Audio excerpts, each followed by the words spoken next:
Howdy, y'all, and welcome to the EEARSS podcast produced by Terrier TV. I am Alligator Robb. I want to give a quick thank you out to Edna Wilson with Celebrate Remax Aerospace for sponsoring our program. Edna and her team would love to help you with your home buying or selling needs. You can find her over at ednawilson.com. Bill, Cindy, how's it going, guys? Hey, it's good. What's new and exciting? End of school. That's next week? Are you counting Now, are your children excited? My child? Your child, is she excited? I'm not sure because I told her she has to come volunteer at work with me all summer, and I don't think she's excited anymore. Oh, okay. She's got to volunteer? Yes. Okay. She needs bright futures. That's true. And I need help. There you go. What kind of things would she be doing? Anything. Like she's filing stuff? Yes. Okay. Data and yes, all of it. Data entry. All of it.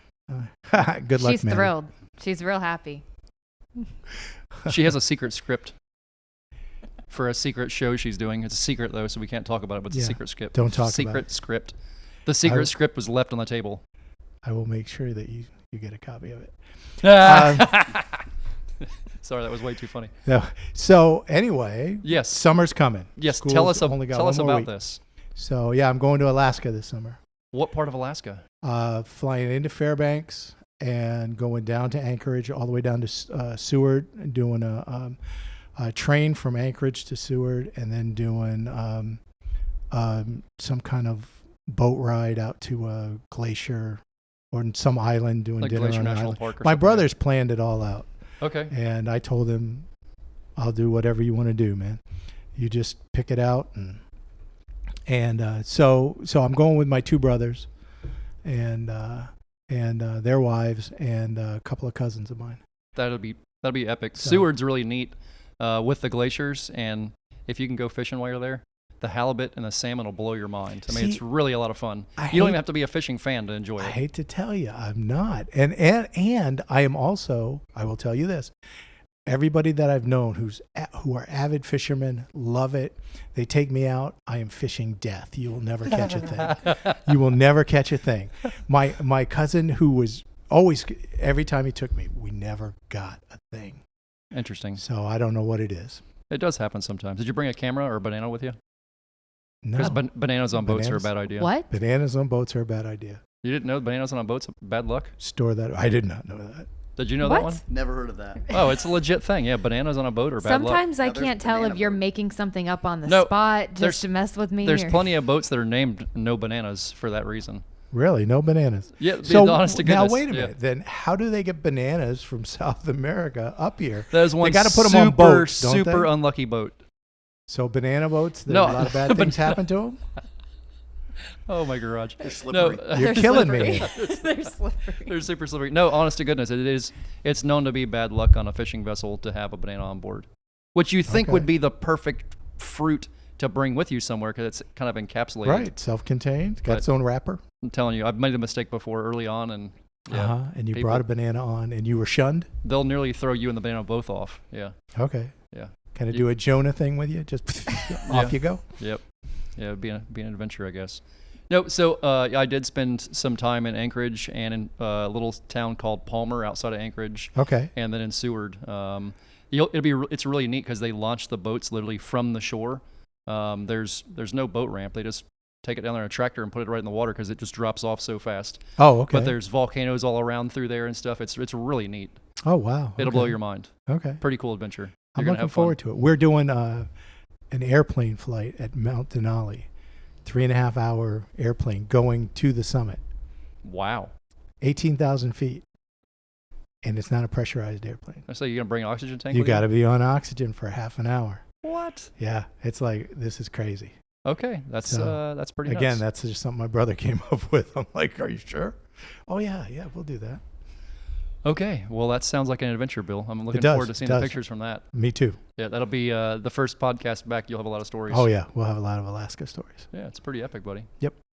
All right, you guys ready to chat with our guest today? And Maddie will have a lot of filing stories. A lot of filing stories. Maddie can tell us all about filing. Well, she knows somebody else has a nonprofit too when she wants to get outside and get away from the filing stuff.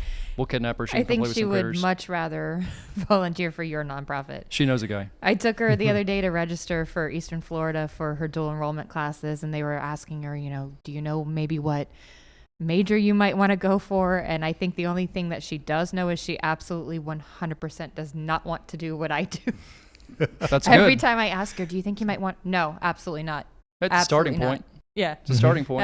At least you know that. There you go. Yep. It's a starting point.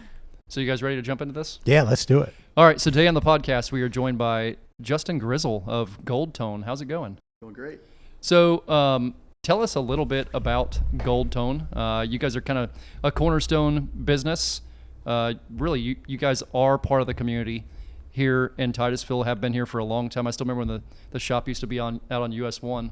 Oh, yeah. Out there where, across the street from where Shiloh's is at now. And you guys now are out here off of Hopkins, have a real big place back here. And there are so many details. And like I was telling you before we started this, I always thought about Gold Tone as being a music, a place where different instruments were being made. But I had no idea the reach that the company has and all the things you guys do. There's a lot going on. Yeah, we have distribution in Europe and Canada. We have 6 different companies within our company. So we distribute Jose Ramirez classical guitars, which is like the most world famous classical guitar. We do a real drum skin head, which is a real calfskin drum head, which is very unique in the industry. We have an acoustic guitar line, we have the Gold Tone Banjo line, and we have an array of accessories. So those are all separate companies outside of Gold Tone. Well, Gold Tone's one of them, but we do a lot. So tell us a little bit about you. How did you get started in the musical world, and how did you end up with Gold Tone? So I got lucky. I married into it. Yeah, I have a construction background, but I ended up meeting my wife in Los Angeles when we were living out there. And she said, "Do you want to go to a NAMM show?" And I said, "I don't know what NAMM is." And do you know what NAMM is? No. Yeah, like it's like Vietnam. if you talk to musicians, they all know what NAMM is. You're like, "Oh, you went to NAMM?" It's like, "Yeah." So she's like, "You want to go to NAMM?" I'm like, "I don't know what that is, but it sounds cool. I'll go with you." You know? Yeah. So it's National Association of Music Merchants. Okay. And so Gold Tone is a vendor and all the dealer network from all over the U.S. And this is an international show, actually. This was in Anaheim, California. Happens every January. So you get the whole world comes to this trade show. So we go out there, and her parents have a booth about this size, probably 10 by 20 or something like that, set up with banjos all on the wall. And I'm just thinking, like, this is scary. I did not know your family was into this. Okay. Thinking a little deliverance stuff there? Yeah. Why are we having all these right about banjos? that point, you start questioning every decision. Not sure that I want to do this for the weekend. Yeah. But the trade show is incredible. It's 3 stories in the Anaheim Convention Center, and it's everything from drums to timpanis to horns, brass woodwinds, stringed instruments. So fast forward a little bit, her and I ended up starting a relationship and getting married, and when we decided to have children, we knew that we wanted to leave California and be back here with our families. So at that time, I had spoke with Wayne and Robyn, and they wanted me to consider a job at Gold Tone. So at the time I had a contracting business, and so it was a big jump for me, especially not really being a musician. You know, I picked up the guitar and played it a little bit and was into and loved music, but never saw myself in the music industry in any way. So we made the move, came back here. We've been here, this will be 9 years in August, and I started day one, started in the shop, filing frets and working on instruments, and I've kind of just worked my way through every sector of the business. We've talked about this quite a bit on here on the podcast. It's the people who are really top end at their job have usually, for the most part, even if they didn't come from that background, have worked every piece of it. And that gives you such a greater understanding when you finally get to where you're at. Is there anything you brought over from the construction world that has helped you in this job? Is it things Sure. that really carried over? Yeah, I mean, little things like sighting lumber, you know, being able to actually sight a piece of wood. And when you're looking down a neck of something, you really need to know if that neck's straight, you know, being able to use fine motor skills and small. So I did every trade, everything from drywall to plumbing, electrical, framing. So just being able to use tools and know tools. And also I have a good understanding of the physics of the way things work, I think just from a logical background of construction. So musical instruments are very, you know, there's a lot of physics into how string vibration and rotation and soundboard frequencies, it all kind of comes natural to me. So yeah, I think it was a huge part of my background, helps where I'm at now. That's really neat. just to Oh, think yeah. about the details involved in all that stuff. And, I've found myself in your store just admiring instruments and going, wow, like the intricate details that go together to put in each like every little screw and every little string and the directions they go and how they're pulled tight and what's holding them. There's Yeah. so much to it. It's kind of crazy. Yeah, banjos in particular. So guitars are, primarily wood, and there's a lot of in terms of cost, in terms of material list, it's a lot less parts and materials. If you think about a guitar, you have a wood top, wood back and sides, wood neck. When you think about a banjo, you have, basically a drum rim with all the metal hooks around it. You've got the metal tension hoop on it. You've got, it's just, there's so much more involved in a banjo in particular. I say that because we do primarily banjos at the shop. So you guys make a lot of instruments there at the place. You guys make and sell instruments and transport them around the world. You also have musicians you guys sponsor. Break us through a little bit of the things you guys do. And how many different instruments do you guys make? So we are an offshore company. We do manufacture overseas. We have 7 factories that we work with. I never knew that. Yeah, 7 factories, 2 of which are dedicated to only Gold Tone. So our company, they only build for us. We manufacture over 150 instruments. One cool fact about us, and a lot of people don't do this in our industry, we make almost everything in left-handed. So Okay, I saw that online. I was looking at that. You had guitars and different instruments that were available left-handed. There was literally something you had there on the website that struck a chord to me. I was like, struck a chord. That's kind of funny. But I noticed because I don't remember ever seeing that on a musical website ever. yeah, so we highlight it. It's something that we do that a lot of people don't do. But what really sets us apart is that we manufacture over 150 instruments. Half of them are banjos, which is what we're known for. When you say Gold Tone, you think banjo, right? But we actually do what we call folk-ternative instruments. So we label them folk-ternative because they're folk-style instruments, mandolins, guitars, banjos, but they're not actually played in that native style of play. So if you're a guitar player, for example, we make 25 instruments that you can pick up and play right now without learning any new chords or fingering, and you're going to get a different tonal sound out of it. So we have like a manditar, right? A manditar is shaped like a mandolin, but you would play exactly like you would play a guitar. That is awesome. Yeah. Yeah, I'm not even sure what to do with that. That is awesome. That melts my mind a little bit. Well, it gives players, we do a lot of business with players out of Nashville, a lot of studio guys, and it gives players the ability. I always say that it's like Bob Ross expanding his color palette. It's like you have now all these other sounds and frequencies that you can work with and play with and just create with. So whenever you guys make something like that, are these things that have historically existed, or do you guys have musicians come in and go, okay, here's what I would like in order to do the next thing I'm going to. Can we find a way to engineer something different? That's a great question.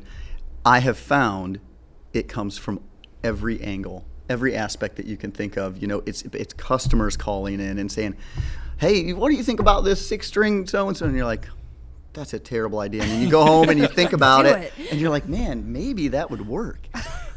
Or just in-house, we're always changing string gauges on stuff and trying different head sizes and all these different dynamics of the instruments just to see what might be fun, And how often does that turn into something pretty amazing? Not often. You have way more failures than you do successes, but every now and then you hit a home run there. Yeah. We have a lot of. You got one that kind of rings out to you to say that. The one I was just telling you about, the little mandolin guitar, is so unique. It's now. So a lot of these instruments, we do a lot of, and this is another aspect of the company. We do a lot of replicas of vintage instruments that people may have stopped making. So some of the instruments, I would say 80% have been done before, but maybe are out of production or maybe weren't built well and didn't carry a good reputation. But if we're going to build something, we're going to build it for the player. Something that you can have the guy who's doing 200 shows a year, and he needs it to be reliable and durable. So we're gonna put a lot of engineering and effort into making it a quality playable instrument. But yeah, I'd say that little F6 guitar is cool because most people you'd say, man, I don't know how to play a mandolin because you've got all these strings and it's tuned in fifths, so it's kind of crazy tuning. And you're like, well, you can just play your regular D chord on this one or your regular G chord and get that mandolin tone. It's interesting Wow. that you're talking about. You're talking about it being a tool. It's something beautiful and it works. But if it's somebody that's touring around the country and using this thing, they need it to be reliable and be able to work every single time. I get that from my side of the world. Whenever you're working with wildlife, you can't have something fail. Sure. You have something fill, it's pretty much the end of you. The same way if you have something fill and you're on stage, you got to have a way to be able to replace something really quick or keep it from happening in the first place. And that's a big part of what you guys do. Well, it's your livelihood. You know, if you're a musician on stage playing, most guys, a lot of people are playing for fun, right? But if it's your livelihood, we want to make sure that it's something you can rely on. That's very neat. So you said your son worked for Gold Tone for a long time. Yeah, well, not a long time. It was the year he graduated from high school, and then he was in a band. So he didn't, and the lead singer in the band was still a senior in high school. So he had to hang around Titusville for a year. So he got a job. I mean, he was going to Eastern Florida, and he got a job working at Gold Tone. And there's been a lot of people that have worked there, and a lot of people that have worked there for a long time. Yeah. Oh, I was just asking if Chris Pariso still worked there. Yeah, I think he's on 17 years now. Yeah, because Chris was there at the time, and Chris has a studio in his house. Yeah. Or he did in the day. I don't know about now. And he recorded an album for Lee's band, and you know, that's our music. Yeah, I know that a couple of times I've walked in there to visit you guys.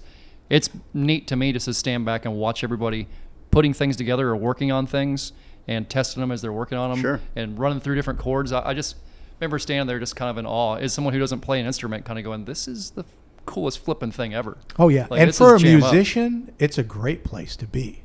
I mean, you to be able to build an instrument and build a quality instrument. I mean, that's why people stay there 17 years. Yeah. Well, like you said, if you're having fun and you're doing what you love, it's never work, right? Oh, Exactly. Yeah. Yep, exactly. And to be able to build something that you know is going to last. Sure. Yeah. And they get free strings for life. There you go. that works too. So coming from your construction background and jumping into the music world, what are, since you've been there now, what are the biggest things you've learned or things that you didn't expect would be maybe something that was a really catastrophic that you've, that's a Well, what's a strange word to surprise? use. What's a surprise? you can- Catastrophic was not the word. Yeah, to use. whoa. I'm like, Hasn't where been am I that bad going? yet. Yeah, okay, good grief. I'm Where are we losing it. taking this Yeah. interview? I would say managing. So when I had my company in California, it was just me and I had another guy, and then I had subcontractors. So I was always working with a lot of people, but they were running their own business, and they treated it like that. So we have 17 employees now. So that's been really trying to manage and have an understanding. Well, what's And that? those are like 17 musicians? 17 musicians. Oh, my goodness. Right. Yeah. So, Okay. managing that and understanding and Personalities. Personalities, yeah, and really just trying to figure it out and see how I be the best me and fit in and not be overbearing. So Wayne, my father-in-law, him and Robyn started the company.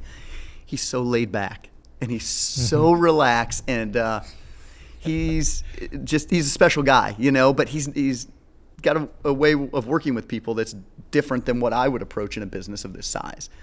And, to each their own. But for me to kind of, I guess the biggest challenge was kind of learning to do that with kind of on my own. How to manage people, how to manage a company of that size. And like you said, being in every aspect of it made a huge difference for me. I just had a very confident understanding of each position. But the biggest challenge, I think, was doing it sort of all kind of on my own. It was a little bit like throwing you into the fire, Right. And managing artists. And managing artists. Artists are, I mean, they're great. There's a way you got to deal with them. Different personality type, Yeah. than Oh, coming yeah. from a construction background where it's, you're hard-nosed and this is kind of, you know your task, you know your job, this is what you do. Musicians are fun. But, and you want them to be creative. Exactly. You want them to be creative. And so, you got to kind of nurture that, but, you don't want them to stray too far off. Sure. And so that's got to be a line to walk. Every day. Yeah, every day. It's fun. I'll tell you, the guys that are with us are some of the best people. They're friends. And that's one really great thing about Gold Tone, too. And a lot of the world will never know that, is the friendships that we have at Gold Tone. We have very little turnover. We have people who want to stay, and it's because it's a great environment. Not only are you doing what you love and playing music all the time, you're around good people. Oh, yeah. That's where it's at. Yep. So you brought catalogs with you. Yeah. You guys have a catalog that you run with it. So it's got all your instruments in it Yep. and your accessories and everything you guys sell. Yep. And if people want to get one of these, where can we go find one? Is this something you can go online and order? You can go online and download it. We don't sell them. We hand them out. Typically, people will just download the PDF online. That's right. I forget nothing's done in paper anymore. Yeah. I always like looking at things in paper. We I'm a do weirdo print that them. way. Yeah. We drop them in all of our sales. So in a box, if you buy something from us, we drop one in. These are all they're such beautiful instruments, that are all so unique within themselves. It blows my mind. To be a tool, it's such an interesting thing. It's amazing to me.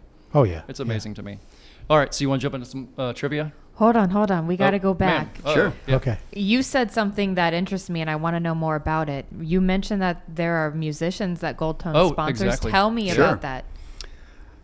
Mick Fleetwood, Bela Fleck. What? You know Bela Fleck? Yes. Wow, what? that's surprising. Yeah. What's happening? What? Yeah, Bela Fleck. We actually do two different models with him, signature models. That's awesome. Yeah. So him and his wife Abigail Washburn, she's a famous banjo player as well. We do a lot of business with them. Anybody that you hear on country radio right now, I mean, if it's from Luke Combs to Kenny Chesney, they may not play the instrument, but they're side guys that may have 2 or 3 of our instruments. Wow. That's awesome. Ben Harper, Melissa Etheridge, Bruce Springsteen, Kid Rock. The list goes on and on. And right here from Titusville. Right That's here from amazing. That's It's amazing. awesome. People don't know we send out about 1,000 instruments a month. That's amazing. A month. A month. Yeah. I don't even have words for that. Yeah. That's incredible. So you actually brought a banjo with you? Yeah, I didn't know if you guys Can we check it out? Yeah, of course. Maybe play us a few chords? Whoa, look at that thing. Check this out. Wow.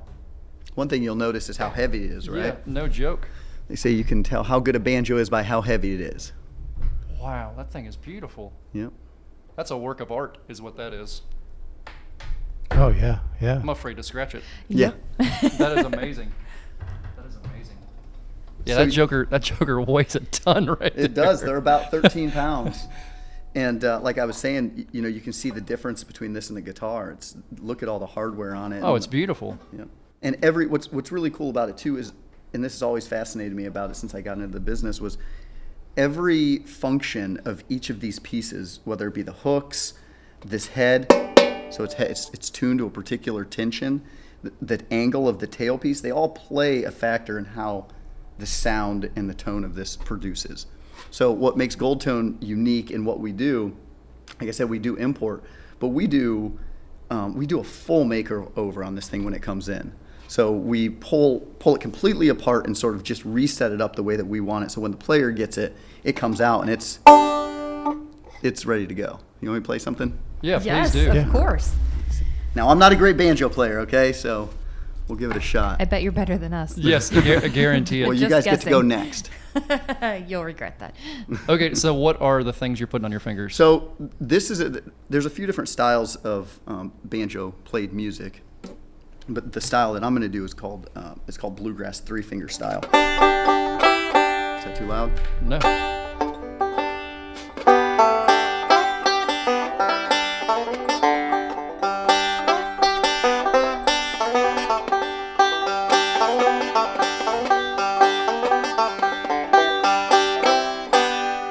So that's called 3-finger style. That's more of like a bluegrass style of play. That's awesome. Yeah, Best kind of a cool podcast sound. ever. That's cool. Yeah. That's cool. You just hit a home run for the best podcast ever, Sweet. hands down. No, it's such a beautiful piece of art, and everything you guys are turning out over there is so unique. Just glancing at the catalog, there's so many beautiful pieces on there that are just, I don't know. There's so many sounds, so many beautiful things, Oh, and yeah. anything you can use to make music, you've already hit a home run. It's already something amazing in the first place. So. Yep. Well, I love the fact that you know Bela Fleck. And something really cool about Bela Fleck is that he took the banjo from being that traditional kind of bluegrass, really high drive style of music, and he turned it into jazz fusion and really kind of expanded the banjo world and what people thought about what the banjo could be. So he's a very huge Amazing asset to the musician. banjo world, Amazing. an amazing musician. Yeah, he's actually starting to tour again with the Flecktones. I didn't know that. Yeah, That's awesome. beginning of June. So these artists often come in there and kind of pick exactly what they want and how they want it done. Kind of just pick their pieces and parts. Sort of. So the way that Bela works, because he's a god in the banjo world. You know, he's who he is. Yeah, he's so he works. He kind of works in a way of like, hey, I'm looking to get this tone. Here's how I think I may want to achieve it. And then, so we start putting ideas together, you know, okay, well, what if we tried this? What if we tried that? And we do some really... He tells you what he's looking for, and you guys engineer it. And we engineer it, yep. That's amazing to me. That's cool. That's amazing to me. Yeah.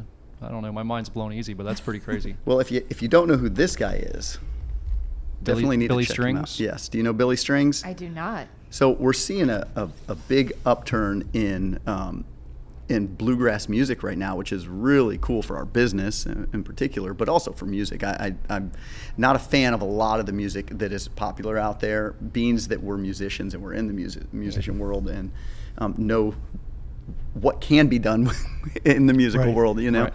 Right. So to see bluegrass and folk music starting to make a comeback to us is really amazing. But he's sort of like spearheading the bluegrass movement coming back into mainstream, as mainstream as it can get. I think he won a Grammy this year. He did perform at the Grammys, which is really crazy for a bluegrass musician to perform at the Grammys. That's awesome. Yeah. So check him out, Billy Strings. He's fantastic. He just sold out Bridgestone for 3 days straight, Bridgestone Arena in Tennessee. What? Wow. Sold it out. He sells out the St. Augustine Amphitheater every time he comes here. I had no idea. Oh, yeah. Yeah, I love me some bluegrass. That's awesome. It's a lot of fun. Mm-hmm. That's a lot of different sounds, a lot of different things going on. Yeah. And if there's vocals along with it, it's a story too. Yeah. Which is beautiful. Sad stories told at warp speed. Yes, sir. Yep. Yep, no doubt about it. All right, you want to jump into some trivia? Yeah, I will here. I wrote these down. Let's see what we got. So I was going to stay local for a minute, okay, and see if you guys might know this one. You guys know Strings and Things, right? Yep. Mm-hmm. Okay. Does anyone know the name of the first record shop in Searstown Mall? Ooh. I can think of where it was, Okay. but I can't think of what it was called. No. I have no idea. I do not know. Okay, so it's called Strawberries Records. Okay. Okay. Would not have guessed that Really? in a million years. Is No, I that the think I one that remember was that. like in the building behind Searstown that used to be there, that like separate? So it was a kiosk in the middle of the hallway. Okay. Okay. All right, Huh. stumped you. Question Yes, you one. did. Yeah, I'm on You a did. losing streak You lately, did. and I don't like it. All right, this one We all are. It is what it is. this one should be a little easier. Okay. It's a 3-part. How many strings do these 3 instruments have? We're going to start. Number 1, a banjo. You were just told one, Frank. Don't banjos. You were just holding Don't. it. Oh, I don't want to be wrong. I don't know. Yeah, I cheated, so it's it doesn't five? They don't have a lot of strings. They have less strings than a guitar. So It's five. in Five. See, in right the in the podcast, he was talking about they made a 6-string banjo. So Okay. yeah, yeah. So 5. Okay, Yeah. guitar. 6 or 12. Okay. There's 12-string guitars. Oh yeah. Yeah. There's Oh, a yeah. 12-string guitar. Yeah. Oh yeah. Yeah. We make one. How many fingers? How many hands you got to play that with? No. The strings are paired. They're paired together, and Oh. they're like, I don't know I don't know how if far you're- off they are, but They're very close. They're very close, and they're intervals of octaves, so they're like the same note. So when you hear it, it rings. yeah, it sounds very full. It's a Full, very yeah. full sound. So I'm sitting there Indian style, playing with my toes or something. I didn't know what was going No. on. Yeah. It's not a sitar or anything like that. No. All right, so 6. What about a mandolin? Ooh, 7. I have no idea. I don't know. Close. I don't know what I mean. 7 or 8. 8. Yeah. 8. Okay. I knew also it a had double more. I close. just didn't know how many more. That's a lot to. Yeah. That's a lot to how work do you- with. Yeah. Yeah, it is. It's a really high tension instrument. Can understand why a 6-string one would. So would, mandolins lot of put sense. into Yeah. a smaller case, though, right? I mean, the strings are closer together. Correct. Okay. Interesting. Yeah. I don't There you know. go. It's very Okay. very interesting. Cool. All right. Let's see. Where did the banjo originate? Ooh, Kentucky. Yeah. I'd say Tennessee. No. I'd say No. Tennessee. No. It had to be someplace in Europe. It- Really? Really? Oh yeah. It had Oh, to yeah, be I guess it something would that have they been long brought, before here. like Scotland or Ireland or maybe. I'm That's saying true. Ireland. I It didn't came think from about Ireland. that. That's what I'm saying. Africa. Really? There Yep. you go. It's a Okay. traditional African instrument. And Wow. Yeah, it's kind of crazy. So it's over 400 years old. Okay, starting in the 1600s is some of the earliest banjos that they found. Didn't even make it to America until about the 1800s. Okay. And that's when it found its way into like the Appalachian Mountains, and you started getting the mountain music and real old time style music. So I wonder what the original music sound like. Does anybody have any ideas on that? Yes. Well, let's go to the next question. Okay. And that might help with some of the sound. What do you think the materials were that made these primitive banjos? Now, let's look at this. Well, I would imagine like animal skins. You'd use an animal skin for the drum head, yeah.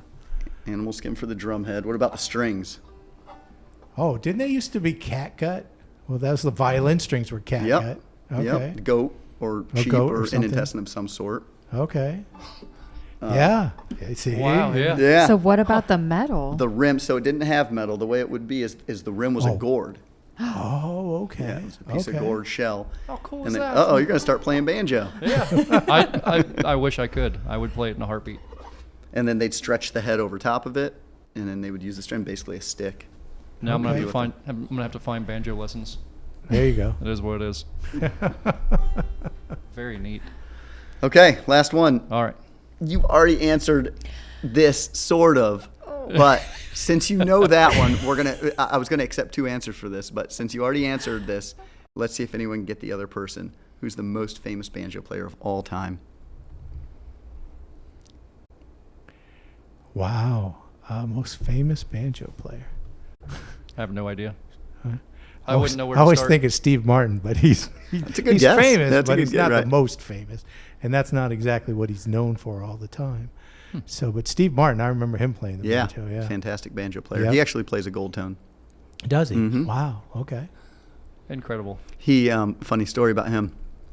We for Bela Fleck, we created what's called a baritone banjo. So what you hear here is sort of the higher pitched, right? So a baritone drops it down an octave, so it sounds really low, and so the banjo sounds really neat like that.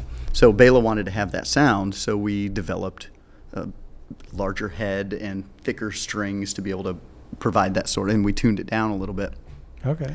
So we get a call one day. Wayne gets a call from Steve Martin, and he goes on the intercom. He goes to everybody, "Hey, everybody in the shop, come in here real quick." So everybody in the shop comes into the office, and he's got Steve Martin on the line, and they're talking about this new banjo that we just helped Bela make. And he said, "Well, I want one." So we sent it to him, and like 2 days later, after he got it, he called us and said, "I wrote a song. It's so inspiring. I wrote a song immediately." And do you know Edie Burkell? Yeah. I've heard the name. Yep. Yeah. So Yeah. Steve Martin and Edie Burkell did a song with that banjo right away. Oh, 2 days he wow, had the okay. banjo, wrote a song. Wow. Yeah. That's very cool. That is very That is cool. so cool. Yep. Very cool. So, Earl Scruggs. Earl Scruggs. Yes. Yes. The Beverly Hillbillies theme. Indeed. Yeah. Yeah. It makes sense. Yep. It makes sense. Lester. Who is Lester Flats. Lester Flats and Yeah. Earl Scruggs. Earl Scruggs. Scruggs Yep. and Flats. Yep. So you guys, I've noticed, are pretty much on every social media platform. Sure. Because I've sure tagged you in a lot of things. But we'll have this out here in the next couple of weeks. Super appreciate you being on here. If people want to learn more about you guys or go by your shop, how do they find you? Goldtone.com. Gold Tone Inc. on Instagram. We have TikTok. We have YouTube. We have the customer support at goldtone.com. If you want to email us about any way, call us 321-264-1970. We still answer the phones. Yep. That's a beautiful thing. Not many people can say that. Cool. Yeah. Yep, not many people can say that. Justin, thank you so much for being here and chatting with us. Wish you guys nothing but the best, and yeah, super happy you guys are in our backyard, and like I said, just a cornerstone of the community for a long time. So really appreciate you being here. Thank you. All right, guys, that's another episode in the book. There we go. All right. Thank you all for tuning in. You can find the EEARSS podcast on all platforms by searching EEARSS. EEARSS. We'll catch you all next week. Bye-bye.